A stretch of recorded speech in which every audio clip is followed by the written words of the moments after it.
स्वागत है दोस्तों आपका स्टडी मैथ्स एकेडमी के ऑफिशियल यूट्यूब चैनल पर। और आज हमारी पहली क्लास स्टार्ट होने वाली है इंट्रोडक्शन टू कंप्यूटर। ये जो क्लास है, आप अगर ट्रिपल सी कर रहे हैं, डीसीए कर रहे हैं, एडीसीए कर रहे हैं, EMRS की तैयारी कर रहे हैं या फिर LT ग्रेड कंप्यूटर साइंस की तैयारी कर रहे हैं, तो जो ICT का पोर्शन होता है उसमें भी ये फायदेमंद है। तो अगर आप इनमें से किसी को भी ज्वाइन करके रखे हुए हैं तो हमारी इस वीडियो को लास्ट तक जरूर देखिएगा।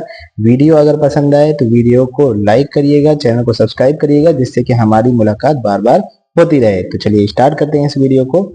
और सबसे पहले जानते हैं कि हमारा जो कंप्यूटर होता है ये क्या होता है। तो कंप्यूटर एक इलेक्ट्रॉनिक डिवाइस है जो कि डेटा को इनपुट के रूप में लेता है, उसको प्रोसेस करता है और हमें रिजल्ट प्रोवाइड कराता है। तो कहने का मतलब ये है कि जब भी हम लोग कीबोर्ड से कोई भी डेटा टाइप करते हैं, ध्यान दीजिएगा, जब भी आप कंप्यूटर में टाइपिंग करते हैं तो आप कंप्यूटर को डेटा देने का काम करते हैं। ठीक है, तो जैसे मान लीजिए ABCD आपने प्रेस किया तो वो कंप्यूटर के लिए डेटा होगा। अब आपने जो भी चीजें प्रेस की हैं उनको वो अपने हिसाब से समझेगा, समझने के बाद उनको प्रोसेस करेगा। बेसिकली समझना और प्रोसेस करना एक चीज है कंप्यूटर के लिए, ठीक है। तो वो उनको प्रोसेस करेगा और प्रोसेस करने के बाद आपको आउटपुट देता है जो कि रिजल्ट होता है। ये एक प्रोग्रामेबल मशीन है जो कि इंफॉर्मेशन को स्टोर करता है, उसको प्रोसेस करता है और उनको रिट्रीव भी कर सकता है। और सबसे बड़ी बात, ये जो हम लोग वर्ड कंप्यूटर यूज करते हैं ना, ये वर्ड कंप्यूटरी वर्ड से लिया गया है। देखिए लैटिन में कंप्यूटर वर्ड होता है, ठीक है, वहां से इस वर्ड को लिया गया है, जिसका मतलब होता है कैलकुलेट करना या फिर गणना करना। कंप्यूटर के फुल फॉर्म की भी लगे हाथ बात कर लेते हैं। कंप्यूटर का फुल फॉर्म होता है common operating machine, particularly use in trade, technology, education and research. Hindi में अगर बात की जाए तो सामान्यतया उपयोग किए जाने वाली मशीन, विशेष रूप से यूज की जाती है ट्रेड या टेक्नोलॉजी में, एजुकेशन में या फिर रिसर्च में। ठीक है, तो ये होता है कंप्यूटर का फुल फॉर्म। अब ये जो कंप्यूटर का फुल फॉर्म है, बेसिकली हर वेबसाइट पे आपको अलग अलग देखने को मिल जाएगा, लेकिन एक यूनिवर्सल इसको हम कह सकते हैं। ये यूनिवर्सल हमने फुल फॉर्म यहाँ पे लिख रखा है। इसके पहले आपको एक इन्फॉर्मेशन देना चाहूंगा कि हमारे यहाँ स्पेशल दिवाली का ऑफर स्टार्ट हो गया है। इसमें ट्रिपल सी मास्टर बैच सिर्फ और सिर्फ आपको 199 रुपए में मिलने वाली है। तो अगर आप ट्रिपल सी की तैयारी कर रहे हैं या करने वाले हैं तो जुड़ जाइए जल्दी से हमारे इस बैच के साथ। इसमें आपको ऑनलाइन जितने भी रिकॉर्डेड क्लासेस हैं ये तो मिलेगी ही, लाइव क्लासेस तो मिलेंगी ही, साथ ही साथ इसमें आपको PDF नोट्स भी फ्री में मिल जाएगा और उसके साथ ही साथ आपको लगभग 1000+ MCQ के प्रैक्टिस भी कराए जाएंगे, जिससे कि आपकी जो ट्रिपल सी की तैयारी है वो 100% पूरी तरीके से कंप्लीट हो सके और आप एक बार में ही ट्रिपल सी क्लास को या ट्रिपल सी का जो एग्जाम है उसको क्वालिफाई कर सकें। क्योंकि बहुत बार क्या होता है कि छोटे छोटे क्वेश्चन आपके जो है ना दिमाग को राउंड कर देते हैं, आपको दिमाग को घुमा देते हैं, जिससे कि आप सब चीज सही तरीके से जानते हुए भी आप कंफ्यूज हो जाते हो और सही आंसर टिक नहीं कर पाते हो। तो इन सभी चीजों को ध्यान में रखते हुए हमने इस कोर्स को तैयार किया है, जिससे कि अब आपके दिमाग में कोई भी कंफ्यूजन ना रहे। और अगर आप बैच ज्वाइन नहीं करना चाहते हो तो कोई बात नहीं, हमारे यहाँ दिवाली का ऑफर चल रहा है PDF नोट्स के लिए भी। तो आप ऑनलाइन क्लासेस हमारी देख सकते हो, जो भी फ्री में यूट्यूब में हम अवेलेबल कराएंगे उनको आप देख सकते हो। देखिए अगर आप बैच से जुड़ते हैं तो हमारी जो ऐप की क्लासेस हैं वहाँ भी आप जो है ज्वाइन हो सकते हो, वहाँ की भी इंफॉर्मेशन आपको मिलेगी और साथ ही साथ नोट्स भी मिलेंगे। और अगर आप ज्वाइन नहीं करते हो बैचेस को तो कोई दिक्कत वाली बात नहीं है, आप हमारे PDF नोट्स को भी परचेस कर सकते हो, जिसमें ट्रिपल सी के पूरे कंप्लीट डिटेल में नोट्स दिए गए हैं। साथ ही साथ 1000+ MCQ भी देखने को मिल जाएगा। इसकी जो प्राइस है वो सिर्फ और सिर्फ 49 रुपीज़ है। और सिर्फ और सिर्फ अगर आप ट्रिपल सी नोट्स लेना चाहते हैं जिसमें MCQ इंक्लूड नहीं होगा, वो भी अवेलेबल है, वो आपको 39 रुपीज़ में मिल जाएगा। मिलेगा कहाँ से? तो यहाँ पर देखिए लेफ्ट साइड में व्हाट्सएप का नंबर दिया हुआ है, जल्दी से फटाफट यहाँ पे कमेंट करके अपना बुक परचेस कर लीजिए या फिर अपनी सीट अलॉट कर लीजिए, लिमिटेड सीट्स अवेलेबल है। चलिए आ जाते हैं हमें टॉपिक पर।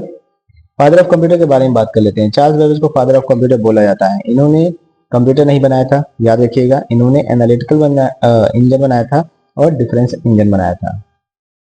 एनालिटिकल इंजन बेसिकली एनालिसिस करने के लिए या एनालिटिक्स करने के लिए इन्होंने बनाया था और डिफरेंस इंजन का आविष्कार किया था ताकि ये डिफरेंशिएशन और इंटीग्रेशन, बेसिकली ये एक इंग्लिश में मैथमेटिशियन थे USA में, तो इन्होंने एक मशीन बनाई थी जो कि मैथ के प्रॉब्लम को बहुत ही ईजी वे में सॉल्व कर सके। बात कर लेते हैं फंक्शन ऑफ कंप्यूटर की, मतलब कंप्यूटर हमारा काम कैसे करता है। तो सबसे पहले वो डेटा को इनपुट लेता है यूजर से, ठीक है, उसको प्रोसेस करता है और प्रोसेस करने के बाद हमें आउटपुट प्रोवाइड कराता है, ठीक है। आउटपुट बेसिकली रिजल्ट होता है। स्टोरेज भी करता है, जिससे कि डेटा को हम लोग फ्यूचर के लिए सेव कर सकें और अगेन एंड अगेन जितनी बार चाहें उतनी बार उस डेटा का यूज कर सकें। और ध्यान दीजिएगा, जितने भी कंप्यूटर होते हैं वो बाइनरी डिजिट पर काम करते हैं, बिट्स पर काम करते हैं, जो कि 0 और 1 होता है। दुनिया में जितने भी कंप्यूटर है वो आईपीओ साइकिल पर बेस्ड होते हैं, आईपीओ साइकिल पर काम करते हैं। आईपीओ साइकिल का मतलब होता है इनपुट लेना, प्रोसेस करना और आउटपुट देना। तो इनपुट, प्रोसेसिंग एंड आउटपुट, ये जो साइकिल है इसे हम आईपीओ साइकिल बोलते हैं। बात कर लेते हैं फीचर्स की। कंप्यूटर के फीचर्स क्या क्या होते हैं। तो जैसा कि आप जानते हैं, कंप्यूटर एक मशीन है और ये बहुत सारे काम कर सकती है। तो भाई इसके बहुत सारे फीचर भी हैं, जैसे स्पीड इसकी अच्छी होती है। सबसे बड़ा फीचर तो इसका यही है कि मार्केट में बहुत सारे डिवाइसेस मिलते हैं कैलकुलेशन के लिए, लेकिन जो कंप्यूटर की प्रोसेसिंग स्पीड है ये बहुत ही ज़्यादा अच्छी होती है, काफ़ी ज़्यादा ये फास्ट काम करती है। ये मिली सेकेंड या माइक्रो सेकेंड में काम करती है।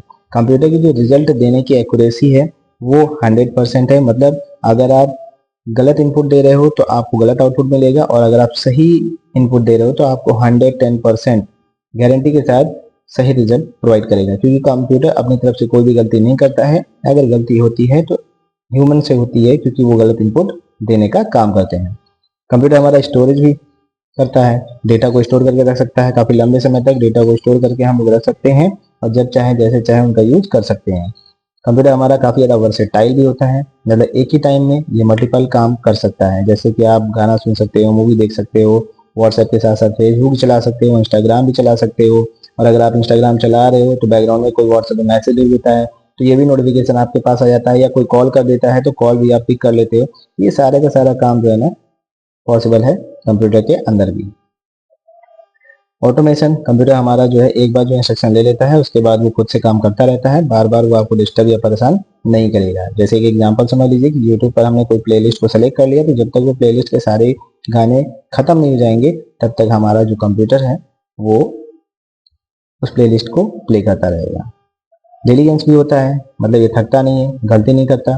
ठीक है, ये इंसानों की तरह नहीं होता है कि भैया सुबह उठो तो सारा काम दिमाग में सोचते हैं यार आज हम ये कर लेंगे, वो कर लेंगे, दुनिया भर के सारे काम कर लेंगे, लेकिन जैसे जैसे शाम होती जाती है हमारी हालत खराब हो जाती है। ठीक है, हवा निकल जाती है बॉडी की और ये लगता है कि अब जो होगा देखा जाएगा, अब हम इस काम को कल करेंगे। ठीक है, लेकिन कंप्यूटर के अंदर ऐसा कुछ भी नहीं होता है। कंप्यूटर थकता नहीं है, कंप्यूटर कोई भी गलती नहीं करता है। बस जो भी चीजें आप इनको देते हो ना उनको ये प्रोसेस करता है और आपको रिजल्ट देने का काम करता है। अब बात कर लेते हैं सिक्रेसी की। तो कंप्यूटर के अंदर जो है ना पासवर्ड भी लगता है, ये काफ़ी ज़्यादा सिक्योरिटी आपको दे देता है, जिससे कि इसके अंदर के जितने भी डेटा होते हैं वो 100% सेफ एंड सिक्योर रहते हैं। जब तक आप ओरिजिनल पासवर्ड नहीं प्रोवाइड करोगे तब तक आपका कोई भी कंटेंट एक्सेसिबल नहीं होगा। कंप्यूटर रिलायबल भी होता है, ये गलती नहीं करता जब तक इनपुट गलत नहीं होता है। ठीक है, ध्यान दीजिएगा, गलती ये अपने से नहीं करेगा। प्लग एंड प्ले का फीचर भी इसके अंदर पाया जाता है, मतलब नए डिवाइसेस को ये आसानी से कनेक्ट कर लेता है। जैसे ही आप इसमें कोई भी यूएसबी वाली डिवाइस लगाते हो, जैसे कीबोर्ड लगाते हो, माउस लगाते हो या पेन ड्राइव लगाते हो, तुरंत एक्सेसिबल हो जाता है। इसमें कोई भी ये डिले नहीं करता, फटाफट एक्सेसिबल कर देता है। बात कर लेते हैं अब कंप्यूटर की हिस्ट्री की। कंप्यूटर का इतिहास आज का नहीं है, बहुत पुराना है। ठीक है, तो बेसिकली जितने भी कैलकुलेटिंग डिवाइस मार्केट में आई हैं, आज तक बनाई गई हैं पूरी दुनिया में, उन्हीं को देखते हुए धीरे धीरे कंप्यूटर जो है ना डेवलप हुआ है। और डेवलप होने के बाद आज हमारे पास काफ़ी ज़्यादा एडवांस वर्जन अवेलेबल हो गया है कंप्यूटर का। तो सबसे पहले आज से लगभग 4000 साल पहले चाइना में अबेकस बनाया गया था, जो कि कैलकुलेशन का काम करता था। इसमें हम लोग एडिशन, सब्ट्रैक्शन, मल्टीप्लिकेशन का काम कर सकते थे। उसके बाद 1617 में जॉन नेपियर ने नेपियर बोन्स बनाया था, जिसकी मदद से हम लोग छोटे मोटे कैलकुलेशन कर लेते थे, जैसे एडिशन, सब्ट्रैक्शन। उसके बाद ब्लेस पास्कल ने पास्कल एडिंग मशीन बनाई थी 1642 में, जो कि कैलकुलेशन का काम करती थी, एडिशन सब्ट्रैक्शन अच्छे से कर लेती थी। ठीक है, देखिए जितने भी पहले मशीनें बनाई जाती थी वो सिर्फ एडिशन सब्ट्रैक्शन के लिए ही बनाई जाती थी, क्योंकि छोटा मोटा कैलकुलेशन उस टाइम पर करना होता था। उसके बाद डिफरेंस इंजन और एनालिटिकल इंजन आया था, चार्ल्स बेबेज ने बनाया था। स्टेप रैगनॉर बना हुआ था, लेबनिज ने उसको बनाया था 1673 में। उसके बाद हर्मन होल्डेट ने टैबलेटिंग मशीन बनाया था 1890 में। ये सब कैलकुलेशन के लिए बनाया गया था, याद रखिएगा। ठीक है, फिर उसके बाद हॉवर्ड आइकन ने 1944 में मार्क 1 कंप्यूटर बनाया था। और ध्यान दीजिएगा यहीं से हमारा मेन कंप्यूटर की शुरुआत हुई थी। ठीक है, उसके बाद ये जो एनियाक लिखा हुआ है, electronic numerical integrator and calculator, ये वर्ल्ड का पहला ध्यान दीजिएगा, वर्ल्ड का पहला डिजिटल कंप्यूटर है जो कि प्योरली 0-1 पर बेस्ड था। ठीक है, अभी आगे चल के इसके बारे में और भी डिटेल में हम लोग बात करेंगे। इसको 1946 में बनाया गया था और किन्होंने बनाया था ये सामने आपके नाम लिखा हुआ है, इसको आप पढ़ लीजिए। अब पढ़ के मुझे बताइएगा, ठीक है, क्या नाम लिखा था, कमेंट में जरूर बताइएगा। यूनिवैक ये पहला कॉमर्शियल कंप्यूटर था जो कि 1951 में बनाया गया था। मतलब कॉमर्शियल का मतलब ये है, यूनिवर्सल ऑटोमेटिक कंप्यूटर इसका पूरा नाम है। कॉमर्शियल का मतलब ये है कि इसका यूज बिजनेस पर्पज से किया जाता था, इस वजह से ये पहला कॉमर्शियल कंप्यूटर बना। अब बात कर लेते हैं क्लासिफिकेशन ऑफ कंप्यूटर, मतलब कंप्यूटर हमारे कितने टाइप के होते हैं। तो देखा जाए तो ये 3 टाइप के होते हैं, based on type, based on size and based on purpose. ठीक है, ये अलग अलग टाइप के होते हैं। अब देखा जाए अगर, तो सबसे पहले हम लोग बात करेंगे टाइप की कि कितने टाइप के होते हैं। चलिए, टाइप के हिसाब से, साइज के हिसाब से, पर्पस के हिसाब से इनको कैटेगराइज किया गया है और इसके बारे में हम लोग जानते हैं। सबसे पहले हम लोग जानेंगे बेस्ड ऑन साइज के हिसाब से, आकार के आधार पर कंप्यूटर कितने प्रकार के होते हैं। तो जो कंप्यूटर होता है ना, बेसिकली 4 प्रकार का। इसमें पहला आता है माइक्रो कंप्यूटर, ये सबसे छोटा होता है और सबसे ज्यादा यूज होने वाला कंप्यूटर यही है। ठीक है, जैसे कि आपके हाथ में जो मोबाइल है, आपके हाथ में जो लैपटॉप होते हैं, आपके जो कंप्यूटर्स होते हैं डेली पर्पज में हम लोग यूज करते हैं, या फिर ऑफिस में जो लैपटॉप कंप्यूटर हम लोग यूज करते हैं। ठीक है, नॉर्मली हाथ में पकड़ने वाले जितने भी छोटे मोटे कंप्यूटर्स होते हैं ना, वो सभी आपके माइक्रो कंप्यूटर की कैटेगरी में आते हैं। और याद रखिएगा, माइक्रो कंप्यूटर के अंदर जो प्रोसेसर लगा होता है, क्योंकि वो प्रोसेसर कंप्यूटर के अंदर यूज किया जा रहा है, इसलिए उसका नाम जो है ना माइक्रो प्रोसेसर रखा गया है। ठीक है, और ये सभी कंप्यूटर माइक्रो प्रोसेसर चिप पर बेस्ड होते हैं। पर्सनल यूज के लिए इनको डिजाइन किया जाता है और डेवलप भी किया जाता है। एग्जाम्पल में हमने आपको बता दिया है, आईपैड है, आईफोन है, मोबाइल है, टैबलेट है, लैपटॉप है, डेस्कटॉप है, ये जितने भी हैं जो हाथ से पकड़ के हम लोग यूज कर सकते हैं, ठीक है, लेके कैरी कर सकते हैं, पोर्टेबल होते हैं, ऐसे सभी कंप्यूटर हमारे माइक्रो कंप्यूटर कहलाते हैं। मिनी कंप्यूटर क्या होता है, ये सेकेंड वर्जन है इसका। ठीक है, तो ये माइक्रो कंप्यूटर से थोड़ा सा पावरफुल होते हैं। ठीक है, और मेन फ्रेम कंप्यूटर से थोड़ा सा छोटे होते हैं।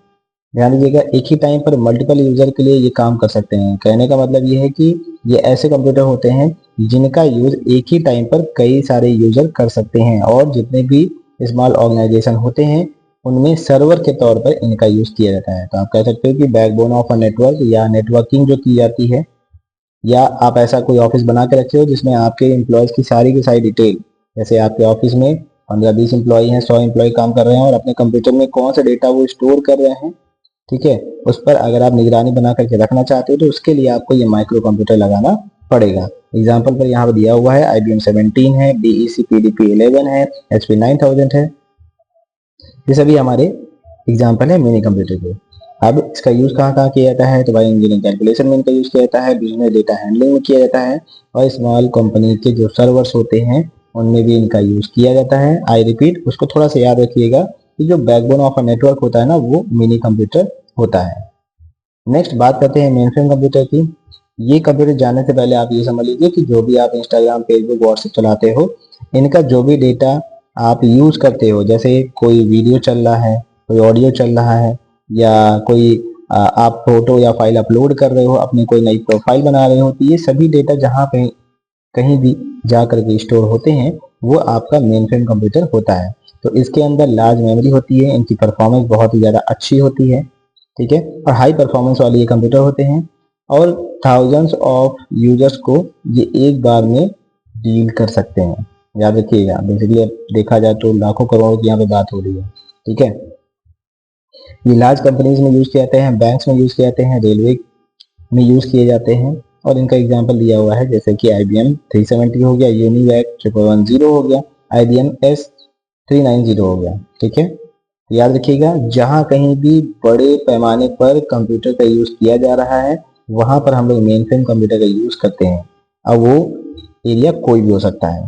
ठीक है, सुपर कंप्यूटर की बात कर लेते हैं। सुपर कंप्यूटर, सबसे पहला ये कॉन्सेप्ट समझिए कि सुपर कंप्यूटर का यूज हम लोग नहीं करते हैं, इसका यूज हम बेसिकली जो साइंटिस्ट होते हैं हमारे, वो लोग करते हैं। ठीक है, जैसे रॉकेट बनाना हो गया, मिसाइल बनाना हो गया, और साइंटिफिक कैलकुलेशन करना हो गया, किसी चीज के बारे में रिसर्च करना हो गया, तो ऐसी जगहों पर हम लोग सुपर कंप्यूटर का यूज करते हैं। सुपर कंप्यूटर दुनिया का पावरफुल फास्टेस्ट कंप्यूटर होता है। ठीक है, वेदर फोरकास्टिंग के लिए भी इनका यूज किया जाता है। ये मिलियंस ऑफ कैलकुलेशन पर सेकेंड कर सकते हैं, ध्यान दीजिएगा। और इनको, ये वर्ड थोड़ा सा याद रखिएगा, फ्लॉप्स में इनकी जो स्पीड होती है ना उनको मेजर की जाती है। फ्लॉप्स का मतलब होता है फ्लोटिंग पॉइंट ऑपरेशन पर सेकेंड। ट्रिपल सी का अगर नोट्स बना रहे हो या किसी भी एग्जाम की तैयारी कर रहे हो तो याद रखिएगा जो सुपर कंप्यूटर होता है ना, ये पाइपलाइन टेक्नोलॉजी पर काम करता है या पैरेलल प्रोसेसिंग वाली टेक्नोलॉजी पे काम करता है। और इनकी जो स्पीड होती है वो मेजर की जाती है हमेशा फ्लॉप्स में, मतलब फ्लोटिंग पॉइंट ऑपरेशन पर सेकेंड में। एग्जाम्पल दिया हुआ है जैसे क्रेवन, ध्यान दीजिएगा, दुनिया का सबसे पहला जो सुपर कंप्यूटर है, अगर क्वेश्चन पूछा जाता है कि वर्ल्ड फर्स्ट सुपर कंप्यूटर के बारे में बताइए तो भैया क्रेवन जो है ना, ये वर्ल्ड का फर्स्ट सुपर कंप्यूटर है जो कि 1976 में बनाया गया था। ठीक है, इसको बनाया किसने था, तो सेम और क्रे ने इनको डेवलप किया था। परम 8000 ये इंडिया का पहला सुपर कंप्यूटर है, 1990 में इसको डेवलप किया गया था। सी डैक कॉर्पोरेशन, ये इंडिया की कंपनी है, इंडिया में इनको डेवलप किया गया था। बेसिकली बैंगलोर साइड में इनका पूरा का पूरा सिस्टम काम करता है। अभी प्रेजेंट टाइम में परमिशान नाम का लेटेस्ट इंडियन सुपर कंप्यूटर है, 2016 में आईआईटी गुवाहाटी में ये रखा गया है। ठीक है, इनका यूज कहाँ कहाँ होता है, न्यूक्लियर रिसर्च में, वेदर फोरकास्टिंग में, स्पेस स्टडीज में, एआई मॉडलिंग में हम लोग सुपर कंप्यूटर का यूज करते हैं। तो आई होप ये 4 कैटेगरी आपको समझ में आ गई होगी। नेक्स्ट अब हम लोग बात कर लेते हैं बेस्ड ऑन वर्क, मतलब काम के हिसाब से। भाई कौन कौन से काम के हिसाब से हम लोग कंप्यूटर का यूज करते हैं। तो पहला आता है analog computer. Analog computer basically ऐसे कंप्यूटर होते हैं जो कि फिजिकल यूनिट की मेजरमेंट के लिए यूज किए जाते हैं, जैसे लंबाई, तापमान, दाब, द्रव्यमान, ठीक है, प्रेशर हो गया, टेम्परेचर हो गया, इन सबको मेजर करने के लिए जो डिवाइस हम लोग यूज करते हैं ना, वो हमेशा एनालॉग कंप्यूटर कहलाती है। और ये उन्हीं डेटा के साथ काम करती है जो कंटिन्यूसली चेंज होते रहते हैं। ठीक है, ये मैथमेटिकल क्वांटिटीज को फिजिकल क्वांटिटीज में भी कन्वर्ट कर सकता है। इनकी एक्यूरेसी हाई होती है, लेकिन एकदम एग्जैक्ट ये आंसर दे दें ये पॉसिबल नहीं होता। एक एग्जांपल समझो कि जब आप अपना बाइक चलाते हो तो अभी से 4-5 साल पहले, 10 साल पहले जो स्पीडोमीटर आया करता था उसमें आपने देखा होगा सामने जो कांटा होता था। ठीक है, आपकी भाषा में समझाने की थोड़ा सा कोशिश कर रहा हूँ, उसको समझिएगा कि बाइक में जब हम लोग बाइक को स्पीड में चलाते थे तो एक स्पीडोमीटर लगा होता है जिसमें कांटा उठता था, उसमें ये लिख करके आता था भाई कितने की स्पीड से बाइक चल रही है। लेकिन एग्जैक्ट कितने की स्पीड से चल रही है, 41 की स्पीड से या 42 की स्पीड से या 46 की स्पीड से चल रही है, इसकी कोई गारंटी नहीं होती थी और ये उसमें पता भी नहीं चलता था। बस हम लोग आइडिया लगा लेते थे कि हाँ 45-46 की स्पीड होगी, क्योंकि उसमें 45 के बाद डायरेक्ट 50, 55 और उसके बाद 60, तो इस तरीके से उसमें पैरामीटर्स दिए होते थे। ठीक है, अब इनका एग्जाम्पल भी समझ लीजिए, जैसे अभी हमने आपको एक बताया स्पीडोमीटर हो गया, सिस्मोग्राफ हो गया, ठीक है, जो कि अर्थक्वेक मेजर करने वाली मशीन है। थर्मामीटर भी जो होता है, ये भी सब एनालॉग की कैटेगरी में ही आते हैं। बात कर लेते हैं डिजिटल कंप्यूटर की। डिजिटल कंप्यूटर ऐसे कंप्यूटर होते हैं जो कि प्योरली 0 और 1 पर बेस्ड होते हैं। इनके अंदर जो प्रोसेसिंग होती है वो 0 और 1 के फॉर्मेट में होती है। ठीक है, ये अरिथमेटिक और लॉजिकल कैलकुलेशन करने में सक्षम होते हैं और ये सबसे कॉमन और सबसे ज़्यादा यूज किए जाने वाले कंप्यूटर हैं। बेसिकली हम जिस कंप्यूटर पर काम करते हैं वो सभी आपके डिजिटल कंप्यूटर की कैटेगरी में आते हैं। और हाँ, कुछ जगहों पर डिजिटल कंप्यूटर के टाइप्स भी बताए गए हैं जो कि micro computer, mini computer, mainframe computer और सुपर कंप्यूटर होते हैं, जिसका अभी हम लोगों ने जिक्र किया था, जिसके बारे में अभी हम लोग बात कर रहे थे। ठीक है, अब एग्जांपल समझ लेते हैं इसका। जैसे डेस्कटॉप पीसी हो गया, लैपटॉप पीसी हो गया, लैपटॉप पीसी नहीं होता है, लैपटॉप ही होता है। स्मार्टफोन्स हो गए, ठीक है, इनका यूज कहाँ कहाँ किया जाता है, तो भाई एजुकेशन में, बिजनेस में, ऑनलाइन सिस्टम में, बेसिकली हर जगह हम लोग लगभग इनका यूज करते हैं डिजिटल कंप्यूटर का। और हाँ, इन दोनों को मिला करके, मतलब एनालॉग और डिजिटल दोनों को मिला करके एक नई कंप्यूटर की प्रजाति बनाई गई है जिनको हम लोग हाइब्रिड कंप्यूटर बोलते हैं। ये एनालॉग और डिजिटल दोनों का कॉम्बिनेशन होते हैं। तो अगर आपसे एक लाइन में पूछा जाए कि भाई हाइब्रिड कंप्यूटर क्या होता है, तो आप बता सकते हैं एनालॉग कंप्यूटर और डिजिटल कंप्यूटर दोनों का जो कॉम्बिनेशन होता है उसे हम हाइब्रिड कंप्यूटर कहते हैं। ये फास्ट कैलकुलेट कर सकता है। ध्यान दीजिएगा, एनालॉग पार्ट का जो एक्यूरेट रिजल्ट होता है उनको फाइंड आउट करने के लिए हम लोग इसमें डिजिटल पार्ट लगा देते हैं, जिससे कि कैलकुलेशन जो होता है स्टार्टिंग में वो एनालॉग फेज में होता है, लेकिन जब रिजल्ट आता है ना तो डिजिटल फेज में आता है। तो अब जो स्पीडोमीटर हम लोग लगभग यूज करते हैं तो नीचे जो मशीन लगाई गई है पहिए के पास, ध्यान दीजिएगा, बाइक और स्कूटी की मैं बात कर रहा हूँ, कार की मैं बात कर रहा हूँ, कि नीचे जो मशीन लगाई जाती है वो सब जो है ना एनालॉग होती है, क्योंकि वही सारी मशीनें एनालॉग वाले सिस्टम में भी यूज की जाती थी। लेकिन अब जो कैलकुलेशन होता है और जो हमारे सामने रिजल्ट आता है ना, वो डिजिटल फॉर्मेट में होता है। अब इसका एक एग्जांपल समझ लीजिए। हॉस्पिटल में हम लोग जैसे हार्ट मॉनिटरिंग मशीन लगाते हैं, ईसीजी मशीन जिसको बोलते हैं, तो वहां पर इनका यूज किया जाता है। डायलिसिस मशीन में इनका यूज किया जाता है। आईसीयू में जो मॉनिटरिंग सिस्टम लगे होते हैं, ठीक है, वहां पर भी हम लोग हाइब्रिड कंप्यूटर का यूज करते हैं। वेदर एनालिसिस में भी हम लोग इनका यूज करते हैं। तो इस तरीके से आप समझ सकते हैं कि लगभग तमाम जगहों पर अब प्रेजेंट टाइम में हाइब्रिड कंप्यूटर का यूज किया जा रहा है। लेकिन सिंपल सी बात है, आप ये याद रखो कि जो मेडिकल फील्ड है वहीं पर आपका हाइब्रिड कंप्यूटर यूज किया जा रहा है। बेस्ड ऑन पर्पज के हिसाब से भी हम लोग इनका कहाँ कहाँ यूज करते हैं, कैसे यूज करते हैं, इसको भी आप समझ लीजिए। जैसे कि सामान्य रूप से इनका उपयोग करते हैं और विशेष रूप से इनका यूज करते हैं, ठीक है। ऐसे कंप्यूटर जो लगभग सारे काम कर लेते हैं, छोटे मोटे सब काम करते हैं, ठीक है, या फिर मल्टीपल काम कर सकते हैं, वो सभी हमारे जनरल पर्पज कंप्यूटर कहलाते हैं। और कमाल की बात यह है कि ऐसे कंप्यूटर का अगर हम एक सॉफ्टवेयर बदल लेते हैं ना, तो इसका जो काम करने का तरीका है, ठीक है, इसका जो यूज होता है वो भी चेंज हो जाता है। अब एक एग्जांपल समझ लीजिए। जैसे आपका लैपटॉप है, अभी आप जो है उसके अंदर टैली चला रहे हो। अब आपको प्रेजेंटेशन बनाना है तो आपने जो है ना एमएस ऑफिस इंस्टॉल कर लिया, पावर पॉइंट का यूज कर रहे हो। फिर उसके बाद आपको जो है ब्राउजिंग करना है तो आप सीधे क्रोम पे चले गए। ध्यान दीजिएगा, यहाँ पे आपने अलग अलग सॉफ्टवेयर इंस्टॉल कर लिया है इस काम को कंप्लीट करने के लिए, ठीक है। नेक्स्ट, स्पेशल पर्पज की अगर हम लोग बात करें तो ये स्पेशली सिर्फ एक काम के लिए बनाया जाता है, मतलब स्पेशली डिजाइन किया गया होता है किसी एक पार्टिकुलर काम के लिए। जैसे एटीएम मशीन हो गई, ट्रैफिक कंट्रोल सिस्टम हो गया, ठीक है, ऑटोमेटिक एयरक्राफ्ट लैंडिंग सिस्टम हो गया। इन सब जगहों पर हम लोग जो मशीन यूज करते हैं वो आपकी कहलाती है स्पेशल पर्पज कंप्यूटर।